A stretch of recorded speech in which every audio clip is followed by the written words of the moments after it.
ఒక్కళ్ళు దొరికితే దేశం తాలూకు దిశానిర్దేశాన్ని మార్చేస్తారు. నాకు ఒకే ఒక టీచర్ చెప్పాడు, ఎప్పుడు 9th-లోనో 10th-లోనో నాకు తెలుగు పాఠం చెప్పాడు. ఆ తెలుగు పాఠం ఒకటి దేశభక్తి గురించి చెప్పాడు, చంద్రశేఖర్ ఆజాద్ గురించి చెప్పాడు, భగత్ సింగ్ గురించి చెప్పాడు. నాకు దేశానికి ఏదైనా చెయ్యాలని ప్రేరణ కలిగింది ఒక 9th-లో 10th-లో ఇచ్చిన ఒక టీచర్. అలాగే ఎప్పుడో 6వ తరగతిలో 8వ తరగతిలో ఇప్పుడు మెడ్రాస్లో చదువుకుంటా ఉంటే చెన్నైలో ఒక టీచర్ చెప్పింది, ఎదుటివాడి కష్టాన్ని దోచేయకు అని ఒక పాఠం. అది డైరెక్ట్గా ఉండదు, కానీ గుర్రం జాషువా గారు రాసింది ఫిరదౌసి పాఠం చెప్పాడు నాకు.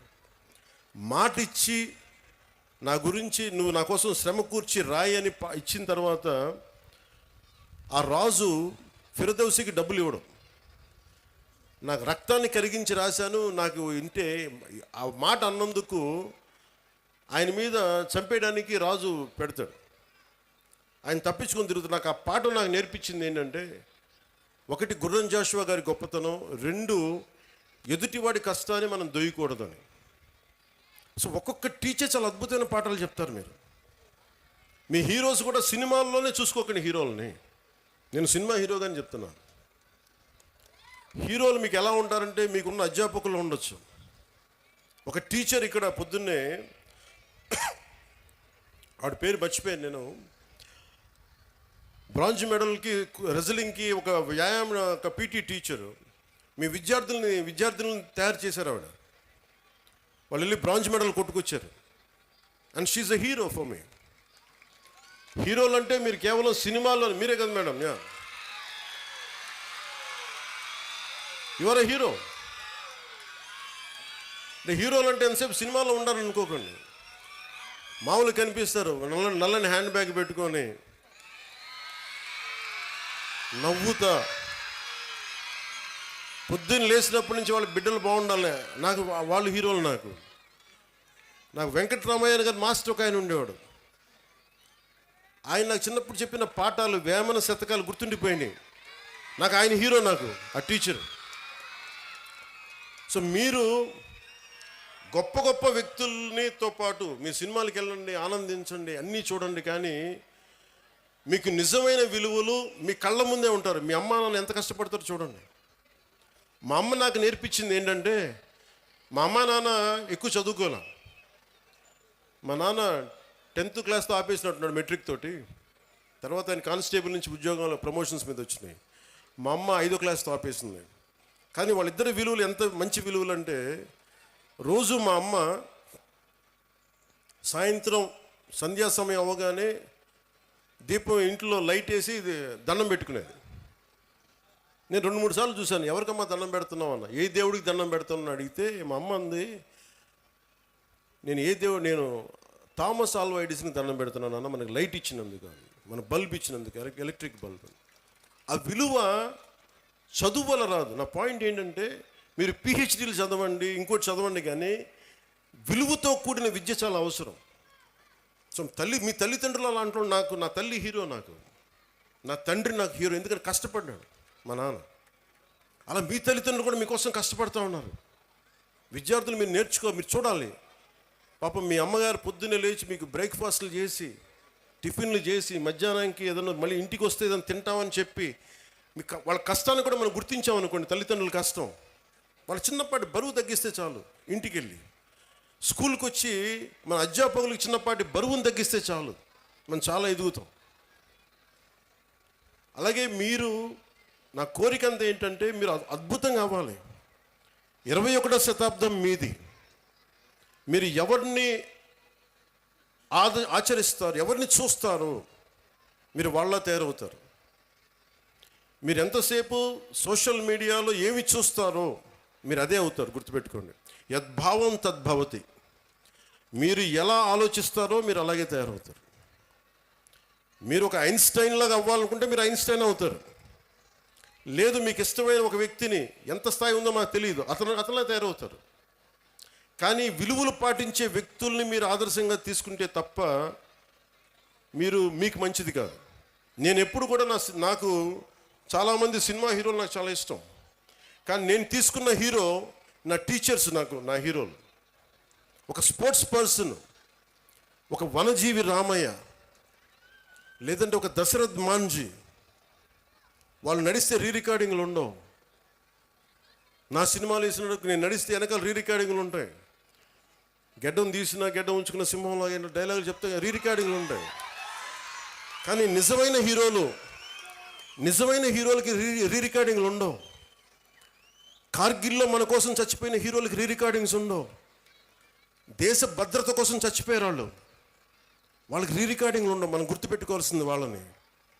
మనం గుర్తుపెట్టుకోవాల్సింది మన కోసం కష్టం తెలియకుండా మనల్ని కాపాడే మన తల్లిదండ్రుల్ని, గొంతు చించుకొని మనం బాగుండాలని చెప్పి మన అధ్యాపకుల్ని, మన టీచర్స్ని.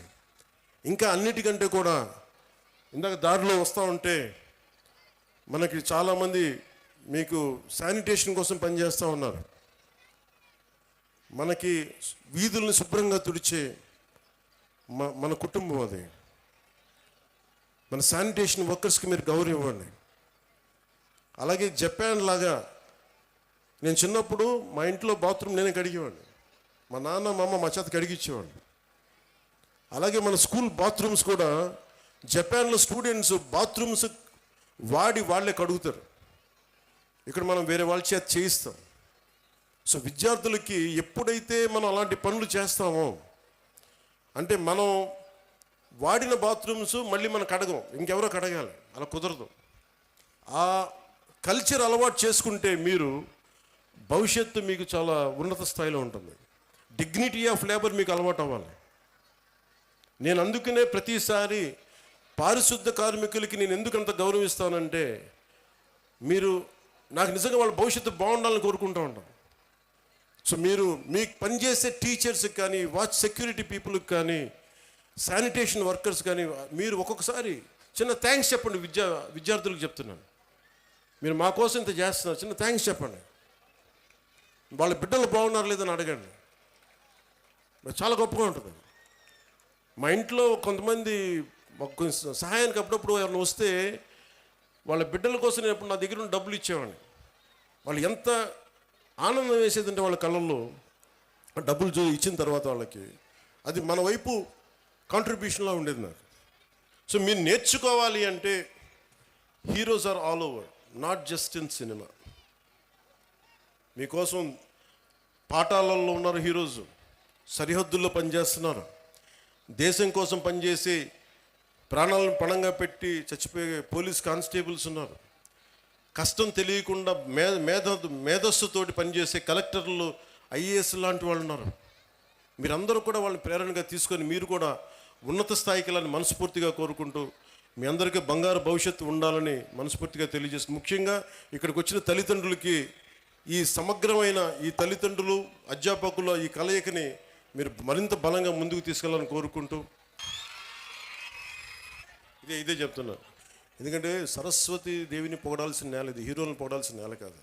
మన కడప మున్సిపల్ కార్పొరేషన్ స్కూల్ కిందాక కలెక్టర్ గారు మాట్లాడుతూ ఉంటే దానిలో కిచెన్కి ఆధునికంగా మోడర్నైజ్ చేయాలి, సదుపాయాలు లేవు, నవీకరణ చేయాల్సిన అవసరం ఉంది అంటే నా దృష్టికి తీసుకొచ్చారు.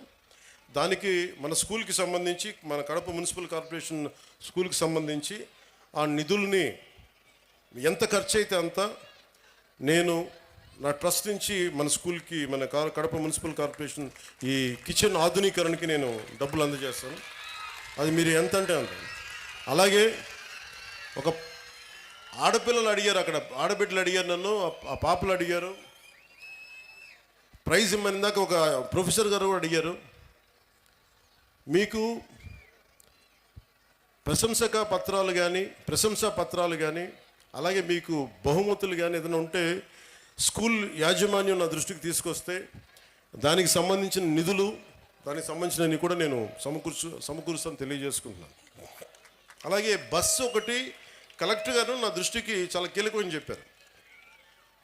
గత ప్రభుత్వం చాలా స్కూల్స్ని విలీనం చేసేయటం వల్ల ఈ ఆడపిల్లలు స్కూల్స్కి వెళ్ళలేకపోతారు, దూరంగా ఉండే స్కూల్స్కి. అంటే దానికి ఒక అన్ని మండలాలకు కలిపి, కొన్ని గ్రామాలకు కలిపి ప్రత్యేకంగా ఒక వెహికల్ సదుపాయాలు ఏం చేయాలనేది నేను కలెక్టర్ గారికి వచ్చే మన కలెక్టర్ల సమావేశంలో మాట్లాడుతున్న దానికి కూడా ఒక పరిష్కారం వెతుకుతాం. అలాగే మాధవిరెడ్డి గారు చెప్పింది చాలా స్కూల్స్ని కొన్ని పార్టీలు వాళ్ళ ఆఫీసుల్లాగా వాడుతున్నారు. అలాగే నా దృష్టిలో ఉంది జడ్పీ ఆస్తులు చాలా వరకు ప్రైవేట్గా వాడుతున్నారు అనేది. కలెక్టర్ గారికి కూడా నేను విజ్ఞాపన ఇస్తున్నాను. నేను ముఖ్యంగా ఈ స్కూల్స్ వైఎస్ఆర్ కడప జిల్లాలో ఎవరైనా సరే స్కూల్స్కి కాకుండా ఏదైనా సరే మిగతా వాటికి వాడుతుంటే వెంటనే వాటి మీద ఒక స్పెషల్ డ్రైవ్ చేసి, ఎందుకంటే స్కూల్స్కి బిడ్డల జోలికి వచ్చేది అది ఏదైనా సరే మీరు చాలా తీవ్రమైన చర్యలు తీసుకోండి. దాన్ని కలెక్టర్కి నేను సభాముఖంగా తెలియజేస్తాను. అలాగే జడ్పీ కూడా రేపొద్దున కలెక్టర్ సదస్సులో మాట్లాడి జడ్పీ ఆస్తులు ఏమైనా అన్యాక్రాంతానికి గురైనాయా తిరిగి ఎలా తీసుకురావాలి, అవసరమైతే గుండా యాక్ట్ కూడా పెడతాం. ఎందుకంటే చాలా బలమైన ప్రభుత్వ ఆస్తుల్ని కానీ పాఠశాలల్ని కానీ ఏదైనా సరే ప్రైవేట్ వ్యక్తులు కబ్జా చేస్తే we will open up, they will be booked under goonda act. గుర్తుపెట్టుకోండి. ఎందుకంటే ఇది కడప రాయలసీమ తెగింపున్న నేల, చాలా బలమైన నేల. మీరు ఇక్కడి నుంచి ఉద్యోగాలు సంపాదించి ఇక్కడ చదువుకొని మీరు ఇక్కడే ఉద్యోగాలు రావాలి, మీకు వర్క్ ఫ్రమ్ హోమ్ జరగాలి. దానికి మీరు ఏం చేయక్కర్లా, మీరు బలంగా బయటకు వచ్చే రోడ్ల మీదకి రండి సమస్య వచ్చినప్పుడు. మిగతాది మేము చూసుకుని నాకు ఇవ్వాల్సినది ఒకటి ఇవ్వండి మాకు చాలు.